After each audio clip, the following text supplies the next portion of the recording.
going to be able to be named to be able to handle that situation, whether your mother becomes disabled or passes away. Does that answer your question? Okay. Yes, sir. Yes, I have a couple of questions related to the situation where the parent would put a couple of children's name on the will, on the deed. Okay. First, let's say the parent has 6 children. Okay. But only puts 2 on the deed. Chaos. Now, at the time that parent passed, will the other siblings have any right to that house if it's not specified in the will that they do? Maybe. If they have a will, well, I'd say that question is very advanced. There's a lot of problems that could be done. All right, let me just think. When you sit down and you think about if they're on the deed, then they have some ownership rights to it.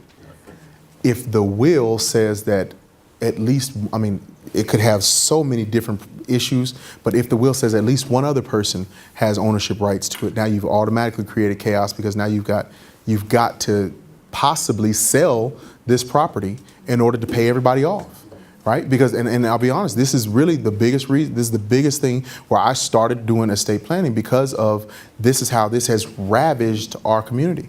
Because you got Big Mama who's got a house, Big Mama's got 10 children, okay? Big Mama's got 10 children. 3 of them have passed by the time she even, by the time she passed. And those 3 had 10 children apiece, right? And so you've got all these different folks here that have to be appeased when Big Mama passes. And now it's a lot of times it's one person says, I want my 17 cent, okay? I want my 17 cent, right? And if everybody can't come and get that 17 cent to pay this person off, or if there's too many people that got to get their money, then you end up having issues. You have to sell the property and everybody's got to get their little portion. Yeah, well, but that was just my question. Would the other siblings have a right to 17 cents It depends. if their names are not on the deed? Ultimately, it depends. Every situation is going to be different because you're going to have some people. It depends what that will says. It's going to depend on the state. It's going to, right? It depends. Did they die without a will? Did they die with a will? Like, there's just a lot of issues that come into play. And so that question is very specific, and it poses more questions than it does answers. And one other question. Yes, sir.